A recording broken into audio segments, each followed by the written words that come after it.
Hello, I'm going to be reading the next chapter of The Little People. We're on to chapter 15 now, and I asked some questions from the last time. Shall we see how you got on with those questions? Questions were, number one, what did the boy use to get the floorboards up? And the answer to the question was a screwdriver.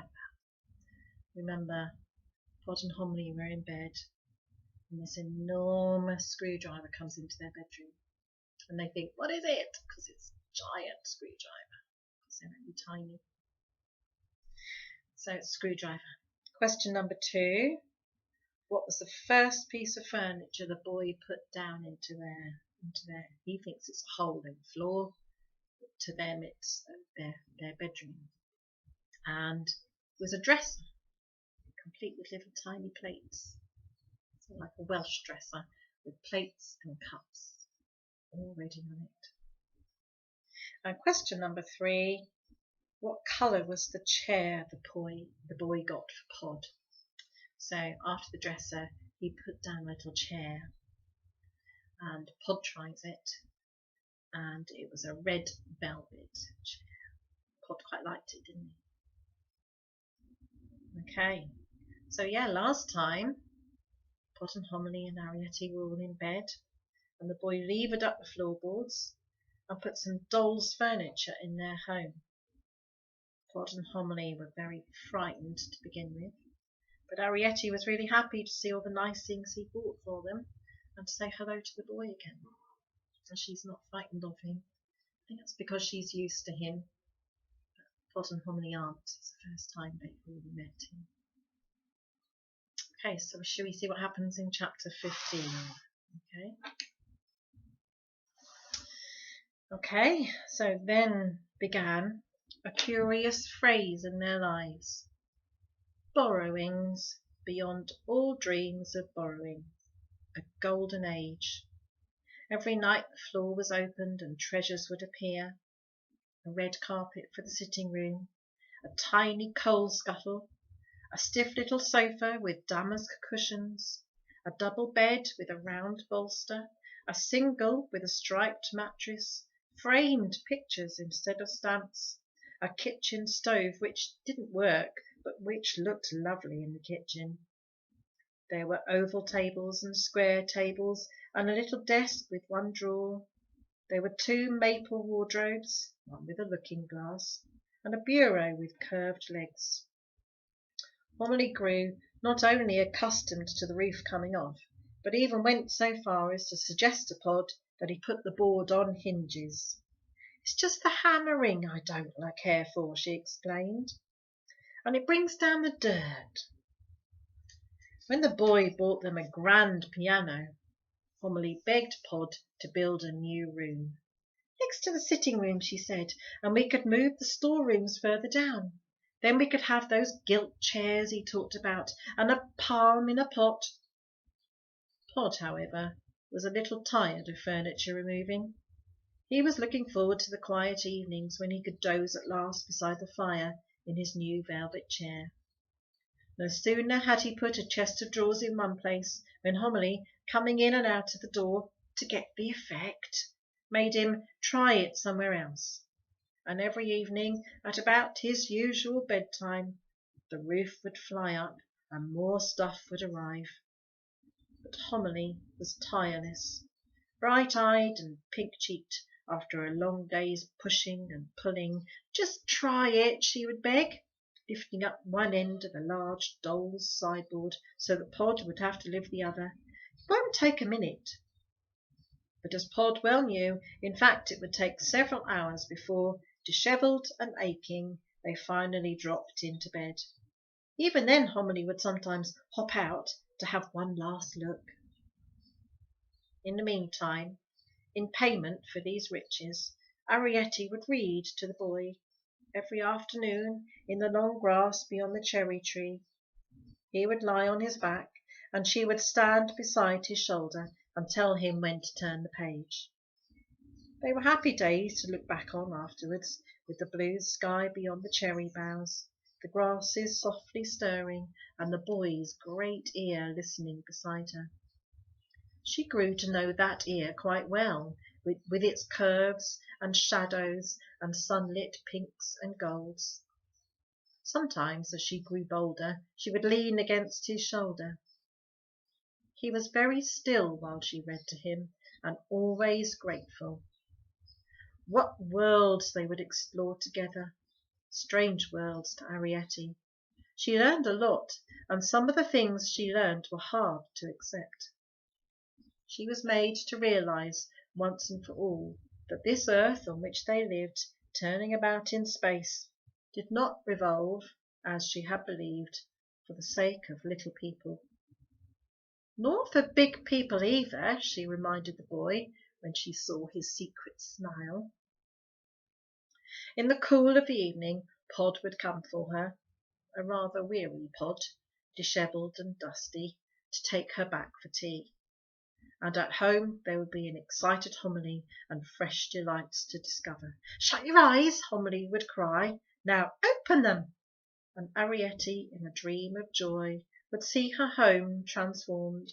All kinds of surprises there were, even, one day, lace curtains at the grating, looped up with pink string. Their only sadness was that there was no one there to see. No visitors, no casual droppers in, no admiring cries and envious glances. What would Homily have not given for an overmantel or a harpsichord? Even a rain barrel would have been better than no one at all. "Write to your Uncle Hendrary," Homily suggested, "and tell him. A nice long letter, mind, and don't leave anything out."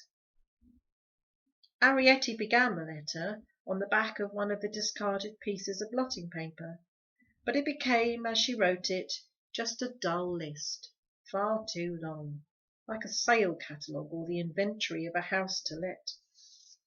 She would have to keep jumping up to count spoons or to look up words in the dictionary, and after a while she laid it aside. There was so much else to do, so many new books to read, and so much now that she could talk of with the boy. "He's been ill," she told her mother and father. "He's been here for the quiet and the country air, but soon he'll go back to India. Did you know," she asked the amazed Homily, "that the Arctic night lasts 6 months, and that the distance between the two poles is less than that between the two extremities of a diameter drawn through the equator?" Yes, they were happy days, and all would have been well, as Pod said afterwards, if they had stuck to borrowing from the doll's house. No one in the human household seemed to remember it was there, and consequently nothing was missed. The drawing room, however, could not help but be a temptation. It was so seldom used nowadays. There were so many knick-knack tables which had been out of Pod's reach, and the boy, of course, could turn the key in the glass doors of the cabinet. The silver violin he bought them first, and then the silver harp. It stood no higher than Pod's shoulder, and Pod restrung it with horsehair from the sofa in the morning room. "A musical evening, that's what we could have," cried the exulting Homily, as Arrietty struck a tiny tuneless note on the horsehair string. "If only," she went on fervently, clasping your hands, "your father would start on the drawing room." She curled her hair nearly every evening nowadays, and since the house was more or less straight, she would occasionally change for dinner into a satin dress. It hung like a sack, but Homily called it Grecian. "We could use your painted ceiling," she explained to Arrietty, "and there are quite enough of those toy builders' bricks to make a parquet floor."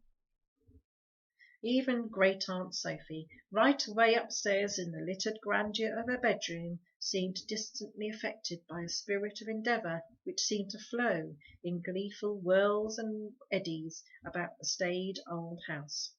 Several times lately Pod, when he went to her room, had found her out of bed. He went there nowadays not to borrow, but to rest. The room, one might also say, had become his club, a place to which he could go to get away from things. Pod was a little irked by his riches. He had never visualized, not in his wildest dreams, borrowing such as this. Homily, he felt, should call a halt. Surely now their home was grand enough. Those jewelled snuff-boxes and diamond-encrusted miniatures, those filigree vanity cases and Dresden figurines, all, as he knew from the drawing-room cabinet, were not really necessary.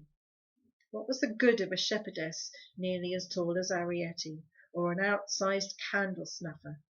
Sitting just inside the fender, where he could warm his hands at the fire, he watched Aunt Sophie hobble slowly round the room on her 2 sticks. She'll be downstairs soon, I shouldn't wonder, he thought glumly, hardly listening to her oft-told tale about a royal lunch aboard a Russian yacht. Then she'll miss these things. It was not Aunt Sophie, however, who missed them first. It was Mrs. Driver. Mrs. Driver had never forgotten the trouble over Rosa Pickhatchet. She was the maid, if you remember. It had not been at the time easy to pinpoint the guilt. Even Crampfell had fell under suspicion. From now on, Mrs. Driver had said, I'll manage on me own. No more strange maids in this house. A drop of Madeira here, a pair of old stockings there, a handkerchief or so, an odd vest or an occasional pair of gloves. These, Mrs. Driver felt, were different. These were within her rights. But trinkets out of the drawing-room cabinet, that, she told herself grimly, staring at the depleted shells, was a different story altogether. Standing there on that fateful day in the spring sunshine, feather dust in her hand, her little black eyes had become slits of anger and cunning. She felt tricked. It was, she calculated, as though someone, suspecting her dishonesty, were trying to catch her out. But who could it be? Crampfell? That boy? The man who came to wind the clocks? These things had disappeared gradually, one by one. It was someone, of that she felt sure, who knew the house, and someone who wished her ill. Could it, she wondered suddenly, be the mistress herself? The old girl had been out of bed lately and walking about her room. Might she not have come downstairs in the night, poking about with her stick, snooping and spying? Mrs. Driver remembered suddenly the empty Madeira bottle and the 2 glasses which so often were left on the kitchen table. Ah, thought Mrs. Driver, was not this just the sort of thing she might do? The sort of thing she would cackle over back upstairs among her pillows, watching and waiting for Mrs. Driver to report the loss. Everything all right downstairs, Driver? That's what she'd always say, and she would look at Mrs. Driver sideways out of those mocking old eyes of her. I wouldn't put it past her, Mrs. Driver exclaimed aloud, gripping her feather duster as though it were a club. And a nice merry andrew she'd look if I caught her at it, creeping about the downstairs rooms in the middle of the night. All right, my lady, muttered Mrs. Driver grimly. Pry and potter all you want. 2 can play at that game. Uh-oh, I think there's going to be trouble. I think Mrs. Driver is going to cause some trouble, isn't she? Okay, so should we think about some questions for this week? Okay.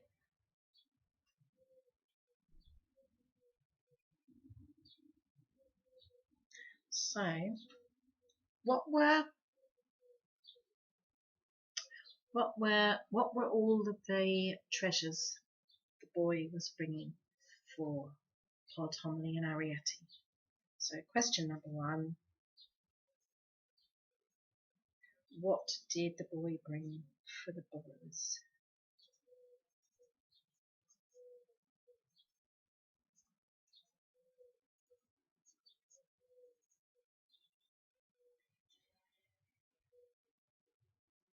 So there were lots of things he bought. And they're all in one category, all one kind of thing. Okay. So question number 2.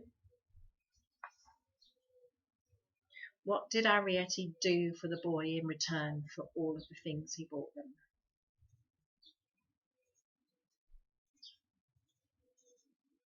What did Arrietty do for all the things the boy bought? Okay, I'm just writing these down so I don't forget. So Arrietty did something for the boy in return for all the things he's bringing for the borrowers. Okay. And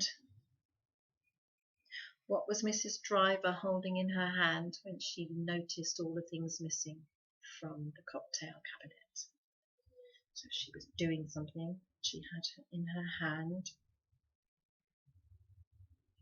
something. I'm going to say what. And see if you can remember what she had in her hand when she noticed lots of things are missing from the cabinet. Okay, so I will do the answers next time and chapter 16 next time. Okay, see you then. Bye bye for now.